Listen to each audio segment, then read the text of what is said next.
Leute, Gregor von MTB News hier. Hinter mir seht ihr das ziemlich neue Santa Cruz V10.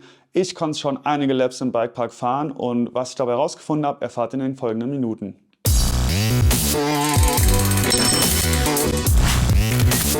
Das aktuelle V10 wurde Ende 2023 vorgestellt, aber schon das ganze Jahr über vom Syndicate Weltcup Team im Weltcup gefahren.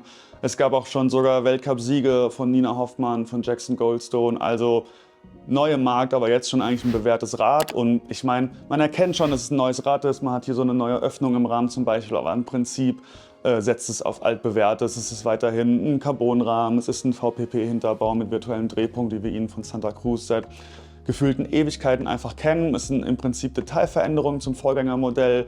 Alle Räder sind MX, also Mallet Bikes, außer dem XL-Modell. Mallet natürlich 27,5 Zoll Hinterrad, 29 Zoll Vorderrad. Das XL-Modell hat 29er vorne und hinten. Ansonsten, ja, der VPP-Hinterbau ist noch der alte, wurde ein bisschen überarbeitet, soll jetzt ein bisschen linearer sein, damit das Rad einfach höher im Federweg steht, ein bisschen reaktiver ist. Soll angeblich auch so ein bisschen den Pedalrückschlag senken. Ansonsten das Carbon-Layup vom Rahmen wurde etwas überarbeitet, ist jetzt auch wohl größenspezifisch. Es war auch ein Wunsch vom Team, dass man so ein bisschen den Flex etwas optimiert. Da sind die wohl jetzt richtig happy mit geworden. Und ja, der Rahmen ist hochgradig anpassbar. Man hat hier vorne so einen speziellen Steuersatz drin, über den lässt sich der Reach um plus minus 8 mm anpassen. Kettenstrebenlänge auch. Das System wurde überarbeitet, plus minus 5 mm kann man es anpassen. Kann jetzt denselben Bremsadapter benutzen, vorher musste man ihn immer tauschen. Und es gibt weiterhin den bekannten Flip-Chip im unteren Dämpferauge, in dem unteren Link. Und der hat so ein bisschen einen leichten Einfluss auf die Tretlagerhöhe und den Lenkwinkel. Hat jetzt auch ein Mittelsetting, gibt also 3 Schritte, die allerdings alle nur einen kleinen Einfluss haben insgesamt. Ja, kommen wir zur Geometrie. Es gibt das Rad in insgesamt 4 Größen, von S bis XL. Wie gesagt, alle Mallet Bikes außer XL ist ein 29er. Der Reach geht von 420 bis 510 mm, also echt eine riesen Bandbreite, sollten alle mit happy werden. Außerdem, wie gesagt, im Steuersatz kann man auch noch ein bisschen rumspielen, kann das eigene Bike noch ordentlich an sich selbst anpassen. Die Kettenstreben wachsen mittlerweile mit der Größe mit, sind dann immer je nach Größe so zwischen 445 mm und 461. Alles eher auf der langen Seite, was für ein Racebike aber absolut modern und auch sinnvoll ist irgendwo. Und wie gesagt, man kann auch hier die Kettenstreben sich noch ein bisschen kürzer einstellen. Und ja, im mittleren Tretlager- oder Lenkwinkel-Setting liegt der Lenkwinkel bei 62,9, 63 Grad, variiert immer so ein bisschen. Ist für ein modernes Downhill-Racebike schon irgendwie fast ein konservativer Wert, aber auf jeden Fall noch voll im Rahmen und ja, einfach nur nicht übermäßig flach. Zum aktuellen Zeitpunkt bietet Santa Cruz das V10 in 2 Ausstattungsvarianten und einem Framekit an. Das Framekit, also alle sind so wunderschön rot, das Framekit auch, kommt mit einem Fox-Dämpfer, kostet 4.300 € für alle, die sich ihr Traumbike am liebsten selbst aufbauen wollen. Dann gibt es hier die von mir getestete X01-Version. Das High-End-Bike kostet 9.700 €. Ja, alles dran, was das Herz begehrt. Eine X01-Ausstattung, wie man sich denken kann. SRAM, Code Silver Bremsen. Komplettes Fox Factory Fahrwerk mit Kashima Gold natürlich und Santa Cruz Reserve Laufräder. Die gibt es übrigens auch in der S-Version, ist das günstigere Rad für 7.700 €. 2.000 € günstiger, hat dann halt eine SRAM GX Schaltung, SRAM Code Bronze Bremsen und ein Fox Performance Elite Fahrwerk. Verzichtet auf den Kashima Bling, hat aber eigentlich auch alle wichtigen Funktionen an Bord, also auf jeden Fall auch ein Bike, das absolut race ready ist. Kommen wir also zu dem Teil in dem Video heute, der wirklich interessiert, natürlich die Testeindrücke. Ja, und wir haben ja schon über die vielen Einstellmöglichkeiten von dem Rad geredet. Das kann einem am Anfang echt alles ein bisschen erschlagen, macht einem das Testerleben echt nicht leicht. Da gibt es eine gute Nachricht, Santa Cruz hat echt ganz ausführliche Setup-Guides auf der Website. Guckt da auf jeden Fall rein. Es ist keine schlechte Anleitung so für die ersten Laps, um ein bisschen Gefühl fürs Rad zu bekommen und dann kann man ja noch immer ein bisschen an seinem Setup arbeiten. Ich habe mich am Anfang auch danach gerichtet. Außerdem habe ich alle Flip-Chips erstmal ins mittlere Setting gemacht.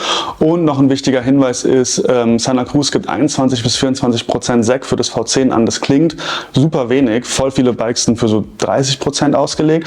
Haltet euch da auf jeden Fall dran. Ich hatte eine 550er Feder, wiegt so fahrfertig 83 bis 85 Kilo vielleicht. Und das hat bei mir gut gepasst. Ich war so ein bisschen im weicheren Segment mit so 23-24%, je nachdem, wie präzise ich gemessen habe. Ja, da kann ich nur sagen, haltet euch dran und vor allem messt immer den Sekt. Richtet euch nicht nach der Nummer auf diesen Federn, egal welcher Hersteller. Die allermeisten haben eine relativ signifikante Streuung. Deswegen, auch wenn ihr denkt, ihr habt die richtige Federhärte nach der Tabelle verbaut, messt auf jeden Fall den Sekt, dass ihr dort im richtigen Bereich seid. Ja, und dann kann es auch schon losgehen. Ich habe am Anfang erst mal ein paar lockere Bikepark-Laps mit dem V10 gemacht und ja, kann sagen, man fühlt sich relativ schnell wohl auf dem Rad. Ich hatte keine großen Probleme, irgendwie eine gute Balance auf dem Bike zu finden. Auffällig ist, es spricht wirklich super sensibel an. Also obwohl irgendwie der wenige Säg auf dem Papier erstmal so klingt, als müsste es ein harsches Rad sein und auch, dass der Hinterbau linearer sein soll, dann denkt man mal, ob das so gut funktioniert. Aber ja, es ist wirklich eines der sensibelsten Downhill-Bikes, die ich in letzter Zeit gefahren bin. Macht richtig Bock auf so ausgebombten Bikepark-Anliegern. Die Bremswellen, die werden richtig weggesaugt, einfach nur vom Hinterbau. Fand ich super angenehm. Außerdem hat es immer noch ein relativ agiles Fahrverhalten. Also es hat mich super an den Vorgänger erinnert. Und ja, man wird jetzt nicht mit einem Cross-Country-Bike verwechseln, aber es tritt sich relativ gut. Ein Freeride-Bike ist es definitiv auch nicht. Also es ist eine Downhill-Race-Maschine.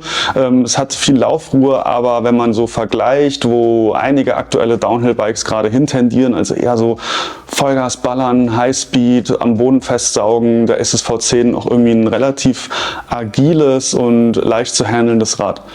Was mir sehr früh aufgefallen ist, man steht so ein bisschen überm Bike. Also ich hatte teilweise das Gefühl, gerade wenn es so richtig ruppigen, als ich schon in die richtigen Downhill-Strecken rein bin, dachte ich, würde gerne ein bisschen tiefer im Rad stehen. Deswegen habe ich den Flip-Chip im Dämpferauge eben ins tiefe Setting gesetzt, lange Kettenstreben gewählt, um noch ein bisschen mehr Laufruhe zu generieren und habe das Cockpit ein bisschen höher gesetzt. Das hat auf jeden Fall geholfen. Trotzdem ist das V10 ja kein Rad, wo man super tief drin steht. Also ich fand es damit voll okay. Ich bin damit auch die ehemalige Weltcup-Strecke in Maribor gefahren, habe mich gut auf dem Rad gefühlt. Aber es gibt zum einen laufruhigere Räder, kann man zum Beispiel das Giant Glory, was wir kürzlich getestet haben, auch nennen. Und es gibt Räder, wo man ein bisschen tiefer sich so integriert ins Rad fühlt. Dafür ist das V10 echt ein super, sich sportlich fahrendes Rad, beschleunigt unglaublich gut aus Kurven. Das ist eine absolute Auszeichnung von diesem Bike, muss man sagen. Und es bietet genug Laufruhe für auch die modernsten Downhill-Strecken, aber man muss schon teilweise sich ein bisschen mehr konzentrieren, vielleicht ein bisschen mehr auf die Linie achten. Es ist jetzt nicht das am Boden klebende Laufruhemonster irgendwie, sondern ja, ist eher so auf der bisschen verspielt, würde ich nicht sagen, auf der etwas agileren, ausgewogeneren Schiene unterwegs.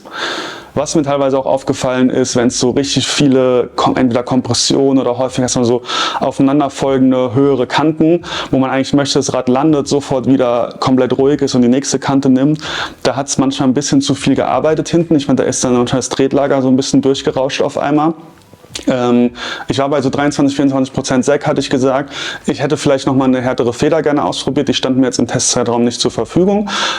Ich habe dann so ein bisschen Dämpfungsseite gegengesteuert, eben die Compression ein bisschen erhöht.